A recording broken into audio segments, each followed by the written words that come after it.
जय हिंद साथियों। तो आज मैं बायोलॉजी के पार्ट 2 शुरू करने वाला हूं और इस पार्ट 2 में 35 से लेकर कम से कम 50 तक के प्रश्नों के बारे में अध्ययन करने वाला हूं। ये ऐसा प्रश्न है जो बार बार प्रतियोगी परीक्षा चाहे एसएससी हो, चाहे रेलवे हो, चाहे स्टेट का पीसीएस एग्जाम हो, यहाँ से प्रश्न आ चुके हैं। तो चलिए देर किए बिना इस प्रश्न का शुरू करते हैं। पिछले अध्याय में मैंने 1 से लेकर 35 तक के प्रश्न के बारे में देखा था। आज मैं 35 से लेकर 50-60 तक प्रश्न को हल करूँगा।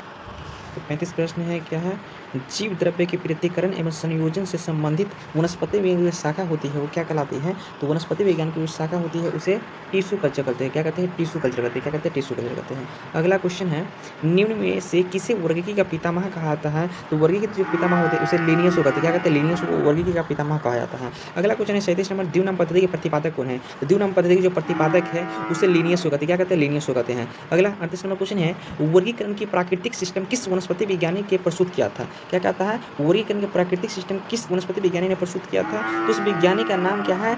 स्यूडिस है। क्या नाम है? स्यूडिस नाम है। अगला क्वेश्चन है, पुष्पी पादपों को रखा गया, पुष्पी जो पादप उसे फेनरोगस से रखा है। किसने? फेनरोगस में रखा हुआ है। 40 नंबर क्वेश्चन है, अपुष्पी पादपों को रखा गया, अपुष्पी पादप को हम क्रिप्टोगेम्स में रखते हैं। क्रिप्टोगेम्स में रखते हैं। किसमें रखते हैं? क्रिप्टोगेम्स में रखते हैं। अगला 41 नंबर क्वेश्चन है, वर्गीकरण की आधारीय इकाई क्या है। तो वर्गीकरण की जो आधारीय इकाई होते हैं उसे हम स्पीसीज कहते हैं। क्या कहते हैं? स्पीसीज कहते हैं। हाइड्रोफाइट्स, क्या कह रहा है? हाइड्रोफाइट्स होती है जलीय पौधे में। जो जलीय पौधे होते हैं उसे उसमें क्या होता है? हाइड्रोफाइट्स होते हैं। अगला 43 नंबर क्वेश्चन है, द्विनाम पद्धति का अभिप्राय है पौधों के नामों को 2 शब्दों में लिखना जो बताते हैं। क्या बताते हैं?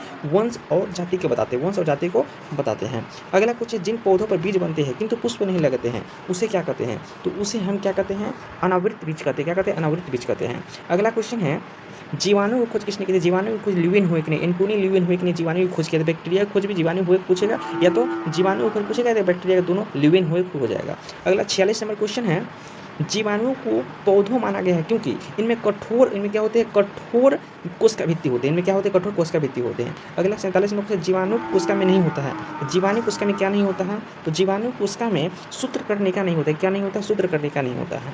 अगला 48 नंबर क्वेश्चन है, जीवाणुओं की साधारण आकृति क्या होती है। तो जीवाणु की साधारण आकृति होती है उसे कहते हैं क्षण रूपी कहते हैं। क्या कहते हैं? क्षण रूपी। 39 नंबर क्वेश्चन है, जीवाणु आकार में सबसे छोटे होते हैं क्योंकि गोलाणु होते हैं। क्योंकि ये क्या होते हैं? गोलाणु होते हैं, सर्कल नुमा होते हैं।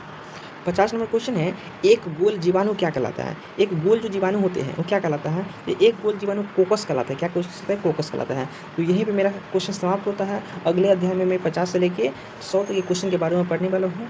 तब तक के लिए जय हिंद। और हमारे यूट्यूब चैनल क्या कर दीजिएगा? सब्सक्राइब कर दीजिएगा। क्या कर दीजिएगा? सब्सक्राइब कर दीजिएगा। क्या कर दीजिएगा? सब्सक्राइब कर दीजिएगा।